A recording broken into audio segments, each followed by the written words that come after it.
Hey guys, welcome to another episode of the Ultimate Daily Driver Guide. This is section 3, which is communications. This is one of my favorites by far, and this is one of the more complex ones. So let's get into it. Level 1, at the most basic, is you have just VHF, UHF radios. The most popular of these that you're going to see are Baofangs, which are just cheap Chinese radios with free programming software that goes on Windows. They're great for the price if you want to have sort of a team worth of radios that's not going to break your bank. And you can do some other stuff with those, but then also you already have a vehicle, so you're going to want to take advantage of that power that you have from your vehicle's electrical system. So the radio that you have for your vehicle, you're probably going to want it to be a little beefier because it can take advantage of being plugged up to power. So for team radios, you can get cheaper stuff to just have a good amount of them. But for your vehicle radio, it'll be something maybe a little nicer, maybe something that can do both digital and analog. Now, there are all sorts of mounting solutions for this. I've linked a great company that sells a bunch of different mounts and stuff. It all depends on what you want to do. If you want all of this stuff to be low vis, which is pretty cool and you can do, but of course it takes more work. But then if you don't care about hiding it, then stuff is pretty simple. And so of course you can take advantage of greater power with it being hooked up to your truck or whatever. And then you also want to take advantage of, you have the space of your vehicle instead of trying to fit it on, a chest rig or something. You obviously have the space of your entire vehicle. So you can mount a much larger antenna and an amplifier and whatnot. And you can go pretty simple with that, or you can get pretty crazy with that. Depends on what you want to do. So then now moving into level 2, this was the concept that changed everything for me when I first got into this whole project, really, because I was thinking, everyone builds their gun trucks, everyone has extra gas, and a rifle and, bumpers, armor, stuff like that.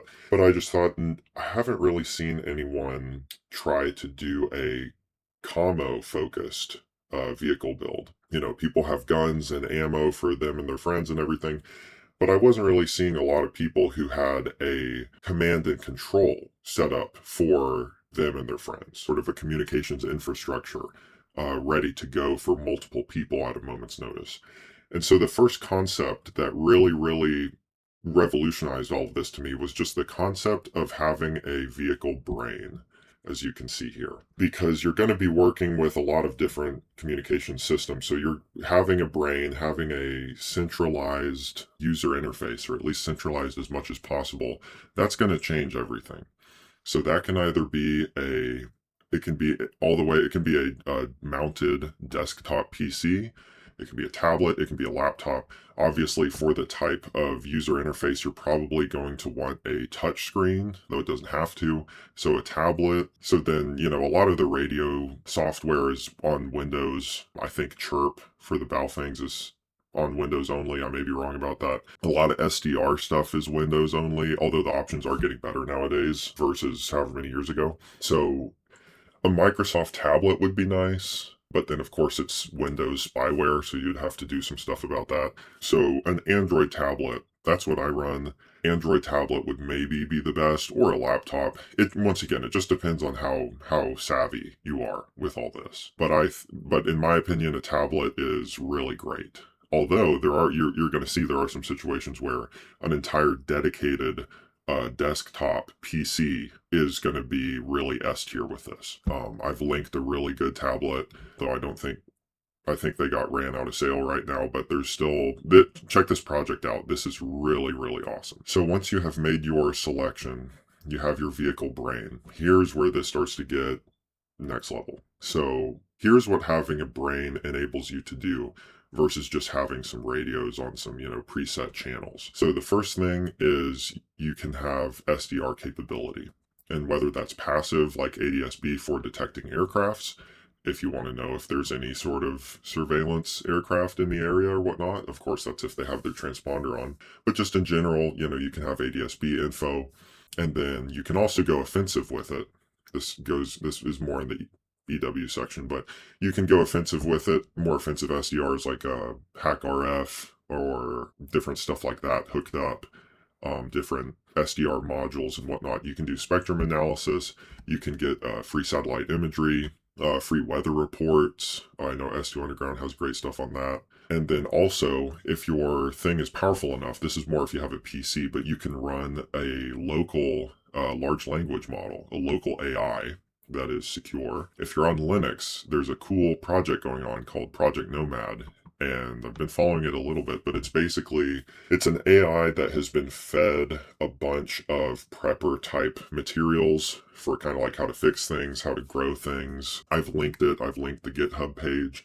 So that would be really, really cool if you just kind of have an AI, especially if you have an AI that's well researched on how to repair your specific vehicle or something like that. That is really, really cool stuff. So don't overlook that. If you can have kind of a subject matter expert AI on your system. Windows, you can do stuff like LM Studio where you can customize whatever AI you got going on. But then also with your brain, this is kind of where Android can be better and stuff, even though, yeah, you can get WinTAC, but Android is a little bit different. ATAC plugins are a lot easier to work with Android, and then ATAC can also be integrated into any mesh devices that you have. A lot of mesh devices, they are not expensive, they're pretty easy to set up, and of course, it depends on how many people, it depends on your budget or how many people, how big of a team you are trying to support with your communications infrastructure. I've included 3 options. They're all good depending on what you're trying to go with. Again, it can be a similar principle as the VHF UHF radios, where you can have kind of cheaper ones, a couple of cheaper ones to hand out to people, and then maybe a nicer one for being mounted into your vehicle where you know it's not going to get exposed to the elements and stuff like that. And then also the last thing I have here that is great to hook up to your brain is radio direction finding. There's a rig called the Kraken RF. It's a 5 antenna radio direction finding system. I've used it for years. I've had a great experience with it. It's not too hard of a setup. I didn't know really anything about the setup process or anything, and I learned it and did it pretty quickly. I mean, it's not too bad. It's just you type some stuff into a terminal, but it's not too bad. But the antennas are magnetic, so it's not a permanent thing. So you can just take it out and deploy it whenever you want to direction find. That's good for, let's say you can direction find someone if you have a guy who's using his radio or something and he doesn't know where he is. For like a rescue type situation, you can direction find him, or maybe if he, for whatever reason, he's lost, he doesn't have his directions for conducting some sort of an operation, you can direction find him and you can tell him where to go. If you have landmarks and stuff on your maps, you can relay directions to him. And then it can also serve as a passive radar, which is pretty cool. And I think it needs like a directional antenna for that. I'm pretty sure you need to combine it with like a Yagi directional antenna or something, but you can actually get passive radar return for aircraft that don't have their transponders on. So that's a super, super cool use case. Most radio direction finding rigs, at least as far as I'm aware, are like at least over $1,000, plenty of times multiple thousands of dollars. But the Kraken system is only a couple hundred. I think it's like several $100s at this point. The price has gone up over the years, but it's a great, great piece of equipment to have. So now moving on to level 3, we have visual signaling methods. You can just kind of package these up into a little pouch or something, and it can all just be in one little thing. The basics, which is a signaling mirror and a VS17 panel, is just like a brightly colored waterproof panel. These are for, emergency signaling, just no electronics or anything. And then here's for definitely a more specific use case, but just a good visible laser. You can get very powerful ones that are pretty cheap, and that can be good for designating different areas of interest or things like that to multiple people very quickly over long distances. So that's really great and often forgotten about. They're really not expensive. And then moving down further into level 3, we got more advanced stuff like a drone mounted repeater.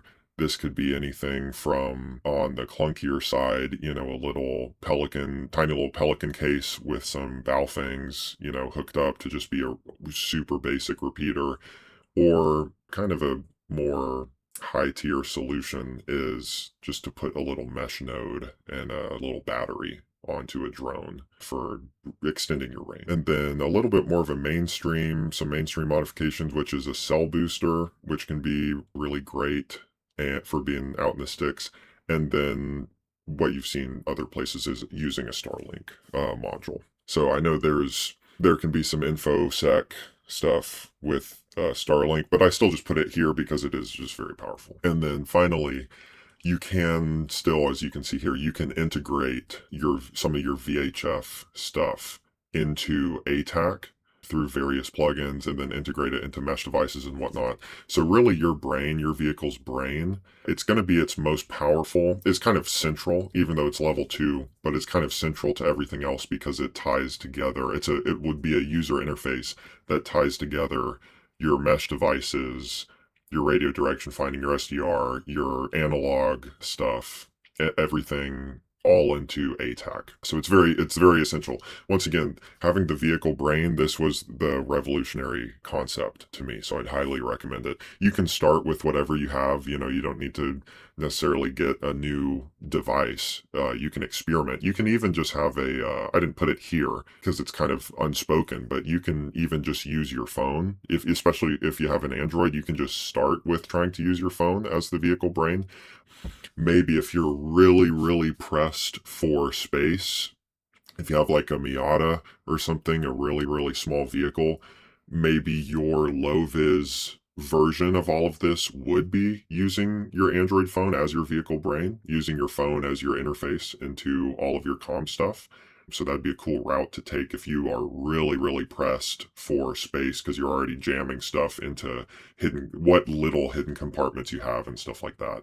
So that can be a soft entry point, is experimenting with using your phone before you move on to a more advanced situation with that. But at the end of the day, communications is important. Having a good comms infrastructure is important. It's one of the most forgotten about things, with a lot of prepping, especially because you can hand a friend a rifle or give them food or clothes or something like that, and they'll be fine, if they have just basic knowledge. The comms is a little bit trickier because, of course, especially when you get deeper into the stuff, especially the operation of radios and the ins and outs and stuff like that, it's less so stuff that you can just hand out to people and they can instantly just use with no problems if they're not kind of aware of all this stuff. I mean, even the mesh devices that you would have to hand out to people, if it was a real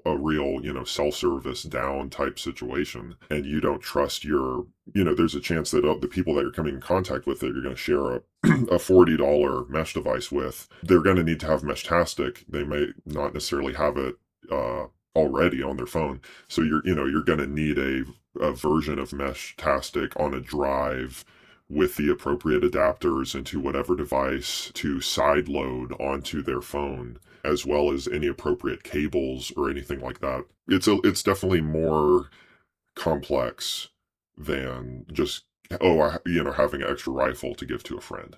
But it's still very possible, and it's cheaper, honestly. So this stuff is really great to get into. It's great to always have a commo infrastructure ready for, let's say, just a smaller case, let's say just a team of 3 people, that at any time there can be no cell service, no Wi-Fi or anything like that, and you can just construct a communications network of 3 people with a functioning radius of 7 miles. That is really impressive, even on the smaller scale. So it's a really, really cool superpower to just be able to make your own private, AES 256, blah, blah, blah, 915 megahertz situation when everything goes down.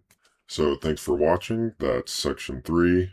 This stuff will still be updated as time goes on, as different software things come out, as different tech comes out. I should be keeping this section pretty updated. If you guys have any specific questions, leave a comment, put something in the chat, email me, whatever, and I'll see if I can help. But other than that, thanks for watching. I'll see y'all next time.